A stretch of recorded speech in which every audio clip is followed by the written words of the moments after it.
Hello friends. तर बघा, previous सेशनमध्ये आपण सेट चॅप्टरला सुरुवात केली होती. तर सेट चॅप्टरची बेसिक डेफिनेशन, त्यानंतर methods to represent sets, then after we have types of sets, singleton set, then empty set, finite set, infinite set. After that we have covered one important term, equal sets. So in this session we will discuss some problems regarding previous session, and also we will cover another one new topic. So we will start this session. So first question is, decide whether two sets are equal or not. So our condition is to find out equal sets. तर बघा, आपल्याला equal set find out करताना काय करतो आपण, suppose A बी दोन set आहे, in sometimes C पण सेट असू शकतो. जर तिघांमधले सगळे इलेमेंट सेम असतील, ए बी आणि C, if every element is in B, element means the member of the set. A मधला प्रत्येक एलिमेंट हा बी मध्ये असेल आणि बी मधला प्रत्येक एलिमेंट हा ए मध्ये असेल, आणि सिमिलरली सी मध्ये पण सगळे एलिमेंट असतील, एक्स्ट्रा असायला नको, तर आपण काय म्हणतो, ते सेट्स इक्वल आहेत. तर बघूयात आता ए आणि बी सेट्स. तर शक्यतो आन्सर लिहिताना काय करायचं, लिस्टिंग मेथड मध्ये रिप्रेझेंट करायचे मेंबर आणि सांगायचं की एव्हरी एलिमेंट हा ए मधला बी मध्ये. तर बघा, इव्हन प्राईम नंबर्स. आता बघा, इव्हन प्राईम नंबरचा सेट कोणता आहे, आपल्याकडे एकच इव्हन प्राईम नंबर आहे 2. म्हणजे काय आलं, 2 सेट. ए मध्ये कोणतं एकच एलिमेंट आहे 2. आता बी मध्ये बघू, तर बी मध्ये एक्स ची व्हॅल्यू फाइंड आउट करावं लागेल. काय, 7x - 1 = 30, म्हणजे 7x = 40, म्हणजेच x = 14 डिवायडेड बाय 7 = 2. म्हणजे x ची किंमत काय आहे, 2 आहे, फक्त एकच. म्हणजे बी मध्ये पण कोणता एलिमेंट आहे, फक्त 2 एलिमेंट आहे. म्हणजेच काय, every element is of A is in P and vice वर्सा. म्हणजे बी मध्ये पण, म्हणजे सगळे एलिमेंट दोघांमध्ये काय, म्हणजे ए = बी. हा होता पहिला क्वेश्चन, खूप सिंपल आहे. त्यानंतर आता बघा, एम्प्टी सेट. एम्प्टी सेट मध्ये काय सांगितलं होतं मी, की कोणताच एलिमेंट नाही पाहिजे. म्हणजे थोडक्यात एलिमेंट म्हणजे आपल्या सिम्पली आपल्याला रिप्रेझेंट करताना असं दिसलं पाहिजे लिस्टिंग मेथड मध्ये. म्हणजे थोडक्यात सेटमध्ये कोणताच एलिमेंट नाही पाहिजे. तर मी एक्सप्लेन केलं होतं. समजा नॅचरल नंबर आपले स्टार्ट होतात 1 पासून. तर समजा आपण घेतलं लेस दॅन 1, तर नॅचरल नंबर 1 पेक्षा कमी आहेत का, नाही आहे. थोडक्यात म्हणजे सेटमध्ये आपल्याला कोणताच एलिमेंट सापडणार नाही. तर तेच पहिला एक्झाम्पल आहे बघा, x such that x is a natural number smaller than 0. आता स्मॉलर दॅन 0 म्हणजे नॅचरल नंबर पाहिजे पण 0 पेक्षा लेस. म्हणजेच आहेत का आपल्याकडे नॅचरल नंबर नाही. म्हणजेच हा कसा सेट आहे, फाय, म्हणजेच एम्प्टी सेट. तर दुसरं बघा, आता x such that x² = 0. x² ची किंमत काय पाहिजे, 0. म्हणजेच x = 0 भेटणार आहे.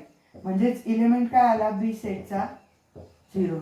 पण आता मी सांगितलं होतं 0 जरी असेल तर बरेच जण काय म्हणतात, अरे 0 एलिमेंट आहे, पण 0 हा फाय सेट नाहीये.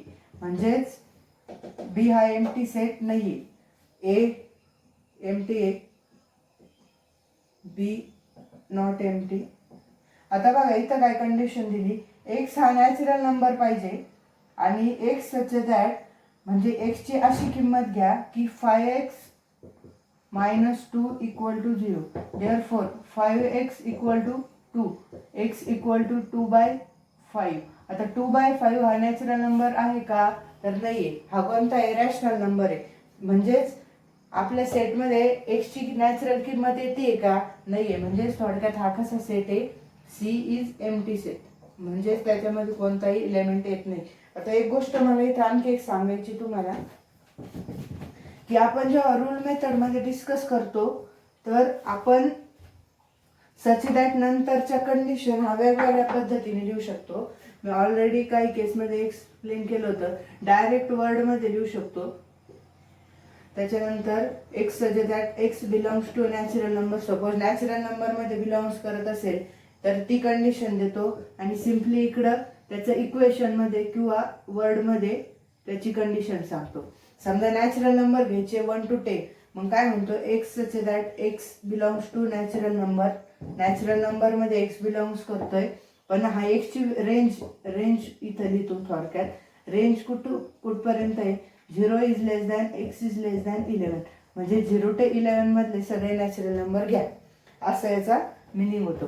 त्यानंतर आणखी काय करायचं, x such that x square आणि एक्स बिलॉंग्स टू 0 to 10 असं पण लिहू शकतो. 0 to 10 मग सगळे 0 to 10 चे स्क्वेअर्स घ्यायचे. त्यानंतर आणखी रिप्रेझेंट करू शकतो x such that x -5 equal to 0.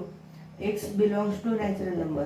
थोडक्यात एक्सची ही जी नॅचरल नंबरची कंडिशन ती इथं पण लिहू शकतो, आणि इथं थोडक्यात एक्सची व्हॅल्यू काय ती पण लिहू शकतो. म्हणजेच हे या वेगवेगळ्या पद्धतीने आपण रिप्रेझेंट करू शकतो. त्यानंतर नेक्स्ट प्रॉब्लेम आता आपण बघू. बघा आता क्वेश्चन 3 मध्ये काय करायला लावलेलं आहे, आपल्याला बघायचं की ए बी सी हे सेट इक्वल आहेत की नाही.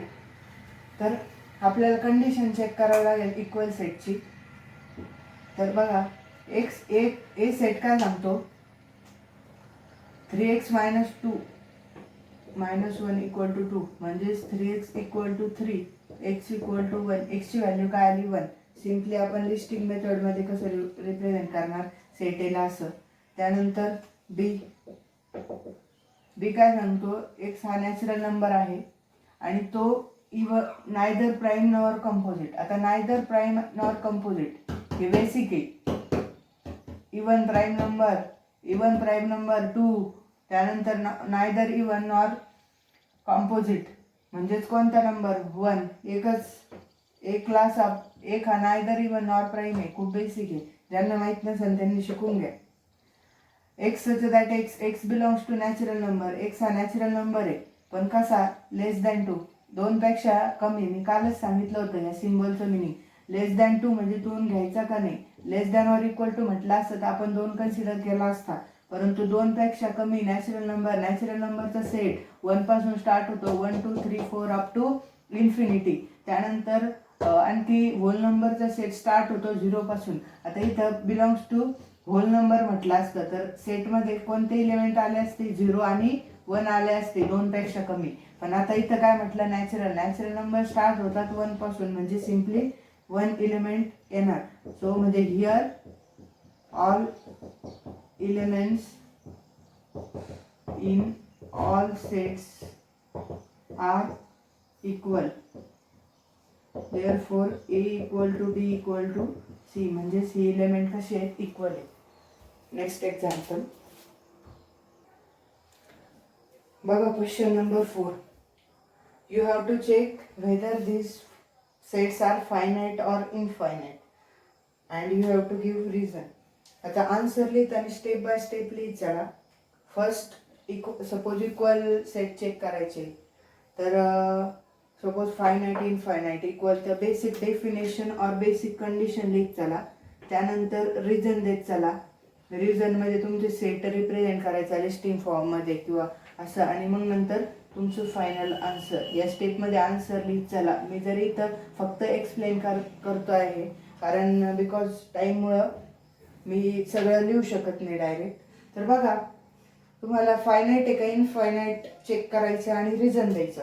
आता फायनाइट म्हणजे काय, ज्या सेटचे नंबर ऑफ एलिमेंट आपण काउंट करू शकतो त्या सेटला म्हणायचे फायनाइट सेट, आणि ज्याचे आपण काउंटच करू शकत नाही त्याला म्हणायचे इनफायनाइट. सपोज नॅचरल नंबरचा सेट आहे, मी सांगितलं होतं नॅचरल नंबर कुठून स्टार्ट होतात, 1 पासून स्टार्ट होतात, पण ते अप टू इन्फिनिटी 1 2 3 4 5 6 पुढे चाललेलेच आहेत. म्हणजे आपण काउंट करू शकतो का, नाही करू शकत, काउंट करू शकत नाही. सिमिलरली होल नंबर फक्त 0 पासून स्टार्ट होतात, 0 1 2 3 4 अप टू इन्फिनिटी वर्ड आला. इन्फिनिटी हे इन्फिनिटीचा सिम्बॉल आहे, किंवा आपण सेटमध्ये 3 डॉट दाखवतो म्हणजे इन्फिनिटी.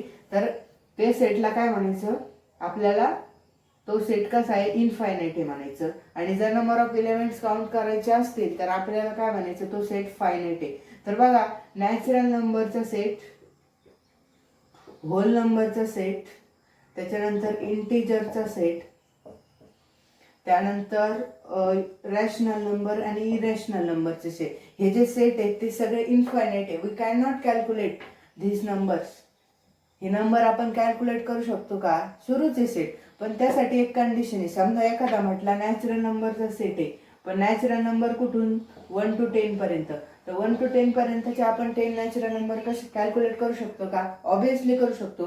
तर मग ते सेट फक्त कंडिशन बघायचं. डायरेक्ट जर सेट म्हणलं नॅचरल नंबरचा तर तो कसा आहे, इनफायनाइट आहे. परंतु कंडिशन दिली तर ती कंडिशन बघून आपण ठरवायचं की फायनाइट आहे का इनफायनाइट आहे. बघा आता x लेस दॅन 10, 10 पेक्षा कमी नॅचरल नंबर 10 पेक्षा कमी 1 to 9. 1 2 म्हणजेच कसे आहेत, 1 2 3 4 5 6 7 8 9. 10 घ्यायचा का? लेस दॅन म्हणजे नाही घ्यायचा. म्हणजेच कसे आहेत आपण हे काउंट करू शकतो. म्हणजेच हा कसा आहे सेट, फायनाइट. त्यानंतर बघा y इज लेस दॅन -1 आणि y काय इंटिजर आहे. आता इंटिजरचा सेट माहिती आहे तुम्हाला, इन्फिनिटी टू -1 -2 हे निगेटिव्ह नंबर्स, 0 आणि अप टू पॉझिटिव्ह पुढं. पण आता कंडिशन काय दिली, -1 पेक्षा कमी. आता -1 पेक्षा कमी इकडं पण इन्फिनिटीला इंटिजर्स आहेत आपले, -100 -1000 तितके पण आहेत. म्हणजे आपण कॅल्क्युलेट करू शकतो का? तर नाही. So this is infinite set. Then set of students of class 9th from your school. आता 9th चे तुमचे स्टुडंट कॅल्क्युलेट करू शकतो का? करू शकतो. पण आता ते सेटचा विचार करा तुम्ही, हे काउंट करू शकतो का किंवा नाही करू शकत. आता 9 स्टुडंटचे स्कूलचे करू शकतात, बऱ्याच केसमध्ये काउंट करू शकत नाही आपण. म्हणजे हा सेट नाही म्हणत मी, काही सेटमध्ये कॅल्क्युलेट करायला लावलं नाही करू शकत, परंतु इथं करू शकतो. आता आपण पॉप्युलेशन जनगणना करतो त्यावेळेस सगळ्यांची पॉप्युलेशन आपण कॅल्क्युलेट करत असतो पूर्ण वर्ल्डची. म्हणजे हे कसं आहे, काउंटेबल आहे. म्हणजेच कसं आहे सेट, फायनाइट. त्यानंतर सेट ऑफ ॲपॅरेटस. आता ॲपॅरेटस लॅबोरेटरीमध्ये किती काय कॅल्क्युलेट करू शकतो, ऑब्विसली करू शकतो, finite. Set of whole numbers, condition दिलेली होल नंबर आता चालूच, आताच एक्सप्लेन केलं, infinite. Set of rational number कंडिशनच नाही, इनफायनाइट.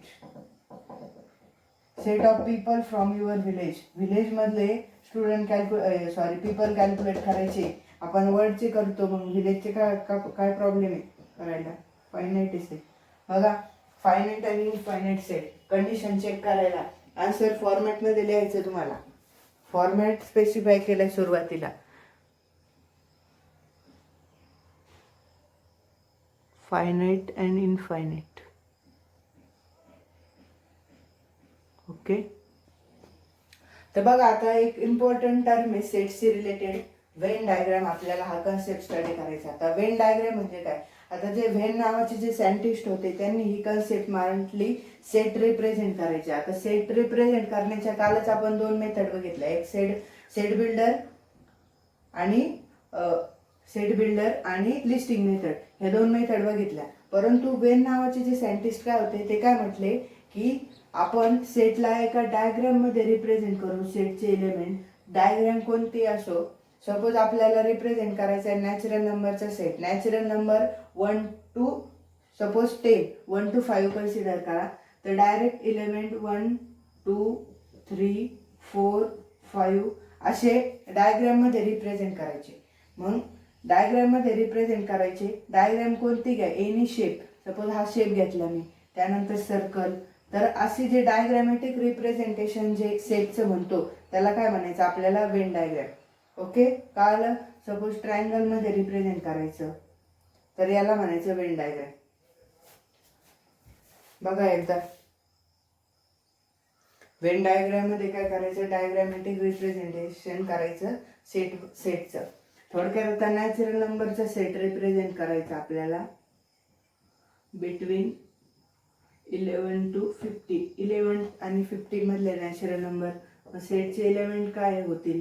आणि सपोज ए नावाचा सेट आहे तर रिप्रेझेंट करताना ए इथं लिहितो आपण, आणि एलिमेंट्स 11 12 13 14 15 डायरेक्ट डायग्राम मध्ये लिहायचे. आणखी एक एक्झाम्पल लिहूयात. Name of any 2 vegetables. कोणत्याही 2 व्हेजिटेबलचे नेम लिहायचे. मग काय करणार, लिस्टिंग मेथड मध्ये मी 2 व्हेजिटेबलची नावं लिहिली.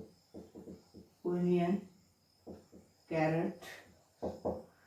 त्याच्यानंतर मग मला सपोज सर्कलमध्ये रिप्रेझेंट करू शकतो बी. इथं बी लिहिणार, त्याच्यानंतर त्यातले एलिमेंट लिहिणार ओनियन. असं रिप्रेझेंटेशन करू शकतो आपण डायग्रामॅटिकली. सपोज कन्सिडर करायचं आहे ऑल स्क्वेअर्स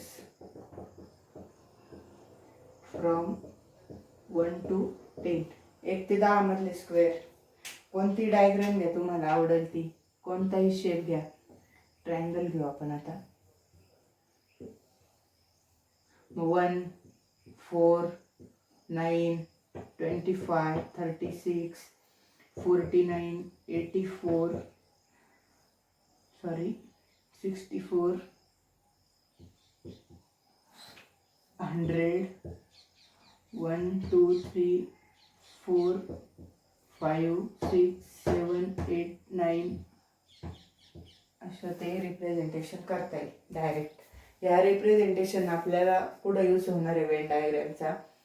सेटची रिलेटेड काही कन्सेप्ट स्टडी करताना. सपोज सबसेट असेल, त्यानंतर युनियन. तर बघा एकदा कसं रिप्रेझेंट केलंय मी. तर बघा आता सेट्सची रिलेटेड 1 मोर टर्म स्टडी करायची. सबसेट. सब म्हणजे पार्ट, थोडक्यात सेटचा पार्ट. पण कोणत्या सेटचा पार्ट हे आता आपल्याला स्टडी करायचं. सपोज कन्सिडर करा ए आणि बी 2 सेट आहे. Suppose consider A and B are 2 sets. तर हे आणि 2 सेट्स आहे ए आणि B. If every element of बी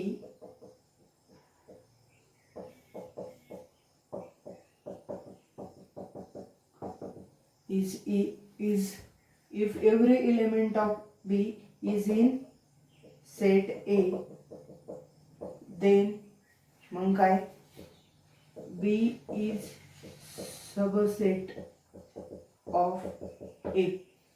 तर मग B हा A चा सबसेट आहे. आता हे सगळं काही डेफिनेशन आहे, तर आपण कन्सेप्च्युअल बघू. सपोज कन्सिडर करा ए सेट आहे नॅचरल नंबरचा बिटवीन 1 to 10. 1, 2, 3, 4, 5, 6, 7, 8, 9, 10. हा कसा आहे, नॅचरल नंबरचा सेट आहे 1 to 10. आणि बी सेट आहे इवन नंबर्स, फक्त 1 to 10 मधले. मग इवन नंबर कोणते, 2, 4, 6, 8 आणि 10. आता बघा 2, 4, 6, 8, 10 हे जे सगळे काही एलिमेंट आहे ते ए मध्ये पण आहे. ए मध्ये पण आहेत 2, 4, 6, 8 आणि 10. म्हणजे बी मधले सगळे एलिमेंट ए मध्ये आहेत, पण ए मधले सगळे बी मध्ये नाही आहेत. जर दोघांमधले एलिमेंट एकमेकांमधले सेम असतील तर काय होतात, ते इक्वल सेट होतात. परंतु आता बी मधला प्रत्येक एलिमेंट हा ए मध्ये आहे. जेव्हा बी मधले ज्या सेटचा एलिमेंट हा दुसऱ्या सेटमध्ये असतो, तेव्हा तो जो सेट असतो ज्याचे एलिमेंट दुसऱ्या सेटमध्ये सगळे एलिमेंट आहेत, तेव्हा आपल्याला काय म्हणतो आपण, B is subset of A. तर सिम्बॉलिकली आपण रिप्रेझेंट करतो B is subset. This is symbol for subset. Symbol हा सबसेटचा सिम्बॉल आहे दाखवायचा. B is subset of A. आता आपण व्हेन डायग्राम काढू थोडक्यात त्याची. तर ए जो सेट होता, ए सेट मधले 1, 2, 3, 4, 5, 6, 7, 8, 9, 10 आणि हा होता सेट ए. आता बघा 2, 4, 6, 8, 10 हे कोणता सेट आहे, बी. म्हणजेच मोठा सेट मध्ये छोटा सेट, मोठा सेट छोटा सेट. जो छोटा सेट असतो तो मोठ्याचा सब पार्ट, छोटा पार्ट, त्याला म्हणायचं सबसेट. खूप सिंपल कन्सेप्ट आहे. तर सिम्बॉलिकली आपण असं दाखवतो, symbolically B is subset of A. This is symbol for subset. Okay, खूप सिंपल कन्सेप्ट आहे. मोठा सेट मध्ये छोटा सेट, आपल्या सिंपल भाषेमध्ये सांगायला गेलं तर मोठा सेट छोटा सेट, मोठ्या सेट मध्ये छोटा सेट, छोट्या सेटचे सगळे एलिमेंट मोठ्या सेट मध्ये असणार, तेव्हा बी ला काय म्हणायचं, सबसेट ऑफ ए. सिंपल. थोडक्यात आपण काय म्हटलं, सबसेट म्हणजे काय, मोठ्या सेट मध्ये छोटा सेट, छोटा सेट हा मोठ्या सेटचा सबसेट असतो. आता एक्झाम्पल आणि प्रॉपर्टीज बघू सबसेटशी रिलेटेड. तर बघा प्रॉपर्टीज अगोदर बघूयात, मग एक्झाम्पल बघूया. तर बघा ए लिहिला मी 1 to 10 आणि एच परत लिहिला 1 to 10. तर ए आणि ए मधले प्रत्येक एलिमेंट ए मध्येच आहे, म्हणजे ए इक्वल, म्हणजे थोडक्यात एकच सेट आहे ए म्हणजे. तर पहिली प्रॉपर्टी, every set is subset of itself, म्हणजे प्रत्येक सेट हा प्रत्येकाचा सबसेट असतो. In symbolically we can represent A is subset of A, म्हणजे प्रत्येक सेट हा प्रत्येकाचा सबसेट असतो. आणि one more thing important, phi is subset of every set.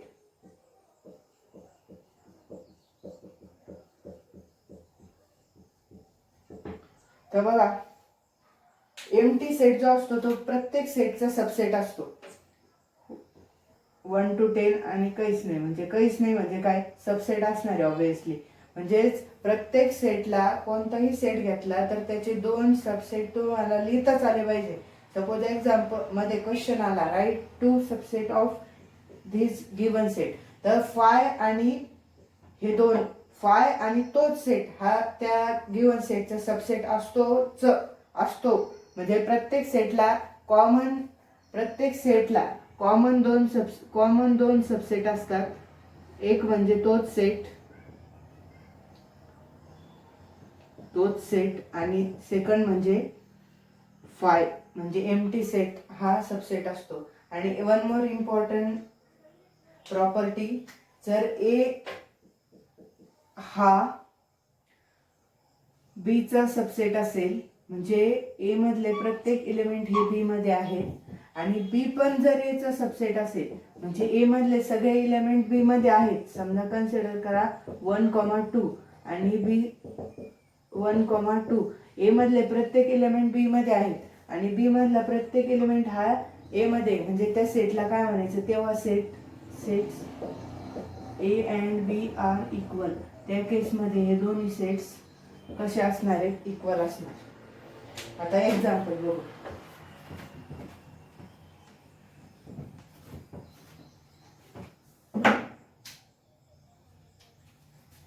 Example,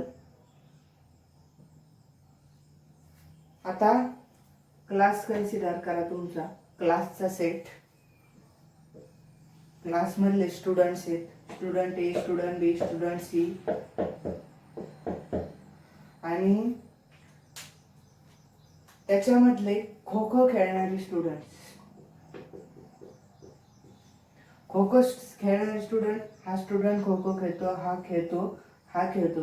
म्हणजेच थोडक्यात हा सेट ए काय झाला, क्लास टोटल, आणि बी काय झाला, स्टुडंट जे खो खो खेळतात. म्हणजे थोडक्यात काय झालं, खो खो खेळणारे स्टुडंट क्लासमध्ये आहे, पण क्लासमधले सगळे खेळत नाहीये. म्हणजे क्लास हा सेट मोठा झाला, त्यांच्यामध्ये छोटा कोणता, बी. म्हणजेच आपण काय म्हणणार, बी इज सबसेट ऑफ ए, म्हणजेच बी खो खो खेळणाऱ्यांचा सबसेट आहे. त्यानंतर एक एक्झाम्पल नंबर 2, नॅचरल नंबरचा सेट ए आणि इंटिजरचा सेट. तुम्हाला ओळखायचं कोण कोणाचा सबसेट आहे. तर बघा ए म्हणजे काय, ए चे एलिमेंट काय असतील, 1 2 3 4 अप टू इन्फिनिटी. आणि इंटिजर मध्ये काय, minus infinity to -1 0 1 2 up to infinity. म्हणजेच बी मधले ए मधला प्रत्येक एलिमेंट हा बी मध्ये, हा ए सेट आहे, हा बी सेट आहे. म्हणजेच काय झालं, ए सेट मधला प्रत्येक एलिमेंट बी मध्ये आहे, पण बी मध्ये अजून पण कशी आहेत, एक्स्ट्रा एलिमेंट आहेत. म्हणजेच हा बी मोठा सेट झाला आणि त्यामध्ये छोटा सेट लपलेला आहे. तर तो जो लपलेला सेट आहे त्याला काय म्हणायचं, सबसेट कोणाचा, मोठ्या सेटचा. म्हणजेच ए इज सबसेट ऑफ बी. आता आणखी एक क्वेश्चन विचारला जातो, ही झाले कॉमन एक्झाम्पल. आणखी एक कॉन्सेप्ट क्लिअर करण्यासाठी, तर तुम्हाला ए सेट देतात, सपोज ए बी सी डी, आणि त्याची सबसेट कॅल्क्युलेट करायला लावतात. आता सबसेट बघा, सबसेट म्हणजे त्याला सोडून, म्हणजे त्याच्यामध्ये लपलेले छोटे छोटे छोटे छोटे सेट. तर मी काय सांगितलं, तोच सेट हा सबसेट असतो. म्हणजेच subset number 1 A comma B comma C comma D. Subset number 2 phi, phi असा नाही दाखवता, और फाय, म्हणजे हे दोन सबसेट झाले. थर्ड ए, फक्त ए हा पण सबसेट आहे. त्यानंतर 4 बी, म्हणजे इंडिव्हिज्युअल एलिमेंट घेऊन राहिलो मी, सी डी. त्यानंतर ए बी, त्यानंतर ए सी ए डी, त्यानंतर बी सी. मी काय सांगितलं, तुम्ही बी ए पण लिहा, पण बी ए म्हणजेच काय, ए बी रिपीटेड एलिमेंट चालतात आपल्याकडं, रँडम ऑर्डर चालते. बी सी, त्यानंतर बी डी, त्यानंतर बी डी आणि सी डी. टोटल किती असे सबसेट, खूप सबसेट आहेत. एवढे सबसेट झाले ए या सेटचे. मोजा किती झाले, 1 2 3 4 5 6 7 8 9 10 11 12. ओके, हे पूर्ण काय झाले, एचे सबसेट. तो आणि तो 5 सेट ऑलवेज सबसेट असतो. त्यानंतर इंडिव्हिज्युअल एलिमेंट मी घेतले सबसेट म्हणून. त्यानंतर A B B C C D. आता बघा काय घ्यायचं, पहिला एलिमेंट घ्यायचा, त्याला दुसऱ्या बरोबर जोडी लावायची, मग दुसरा. आता बघा आणखी सबसेट बघा, A B C, A B C 3 element घेतले. त्याच्यानंतर A B D, A B C A B D, त्यानंतर B C D, B C D, 3 element, आणि मग 4 एलिमेंट.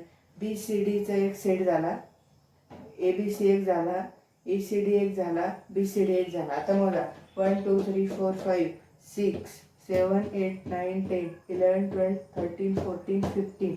एक रिमेनिंग आहे, काहीतरी एक राहिलाय कोणता तरी set. B C D, then A B, A C A D, B C B D C D, A B C B C D, then these all are subset of A. आणि आणखी एक set राहिला बघा, ए C D, ए C D. बघा कोणताच set याच्यामध्ये सारखा नाही दिसणार तुम्हाला. म्हणजेच थोडक्यात एका सेटला किती नंबर ऑफ सेट्स सबसेट असतात हे कॅल्क्युलेट करण्याचा एक फॉर्म्युला आहे, 2n. n is the number of elements. Simple trick आहे. एवढे त्याला नंबर ऑफ सबसेट असतात. या फॉर्म्युल्याने कॅल्क्युलेट करू शकता तुम्ही, अशी या पद्धतीने लिहू शकता. मला 1 2 3 चे सबसेट लिहून दाखवा. होमवर्क थोडक्यात लिहायचेत. त्यानंतर ए ई आय ओ यू चे सबसेट तुम्ही लिहायचेत. तर सिंपल काय करायचं, एक तो आणि 5 सबसेट लिहून घ्यायचा. त्यानंतर इंडिव्हिज्युअल एलिमेंट लिहायचे. त्यानंतर दोघांच्या जोड्या लावायच्या, मग तिघांच्या सिंपली तुम्ही लिहू शकता. बघा याला 2⁵, याला 2⁵ एवढे सबसेट येणार. याचे पॉसिबली 15 सबसेट तुम्ही लिहा आणि याचे ऑल सबसेट लिहा. तर हे होता कन्सेप्ट सबसेटचा. मोठा सेटमध्ये छोटे छोटे सेट, एव्हरी सेटला खूप काही सबसेट. वेन डायग्राम बघितली, वेन डायग्राम मध्ये छोटे छोटे सबसेट कसे रिप्रेझेंट करायचे ते पण मी दाखवलं. हे बघा इथपर्यंत. नंतर आपल्याला युनिव्हर्सल सेट स्टडी करायचा आहे. सबसेटच्या रिलेटेड काही एक्झाम्पल आपण बघूया. हा एक सिम्पली सेट दिला एक ए नावाचा, and we have to write the subsets of A. Okay, so you know every set is a subset of itself. Phi is a subset of every set. So these two sets you know, and we can write any one subset like one. You can write many subset. If I have already covered this topic, if n are the number of elements of the set, then there are 2 raised to n subset. So you can write any one 3 subsets according to your choice. Okay, here A contains A, B, C, D, E. B contains C, D, E, F. C contains B, D, and D contains A, E. So you have to write this statement is true or false. So C contains B and D. So B and D, and B contains C, D, E, F. So every element of C is not in set B. So here D is present but B is not in set B. So this statement is false according to the definition of subset. आपली definition काय सांगते? ए आणि बी दोन set असतील. बी मधला प्रत्येक element हा ए मध्ये असलाच पाहिजे, परंतु इथं डी आहे पण बी आहे का? नाहीये. त्यानंतर A is subset of D. A is subset of D बघितल्यावरच लक्षात येतं. याच्यात 1 2 3 4 5 1 2 3 4 5 एलिमेंट्स आहेत, त्याच्यात 2 आहे. मग एकाच साईडचा सबसेट असेल. बघितल्या statement false. D is subset of B. D is subset of B. D contains A and E. D contains A and E.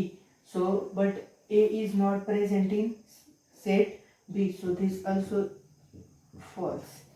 So, D is subset of A. A, E. A contains A and E. So, D is subset of A. But A is not subset of D. So, this statement is true. D is subset of A. C, D, E. But F is not in A. So this statement is false. C is subset of A. C is subset of A. B, D, B, D. True. So every element of C is in A. So C is subset of A. Simply you have to write which statement is false. So example 3 is very important to clear your concept of subset. So now here P is the set of residents in Pune, M is set of residents in Madhya Pradesh, I is set of residents in India, B is set of residents in India. So here Indore, P India, H Maharashtra. Okay, so I will draw a Venn diagram so that you can easily understand this problem. Okay, so write the subset relation. You have to write subset relation. Okay, H. So I will mark this as India. So India is B. India. Big India. India contains Madhya Pradesh. So M. India contains H Maharashtra.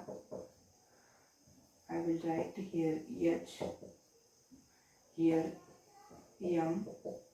Madhya Pradesh contains Indore, so M contains I, and Pune contains Maharashtra. So B contains P. B contains P, but P does not contains B. बी मध्ये P आहे, बी मध्ये H आहे, बी मध्ये I आहे, बी मध्ये M आहे.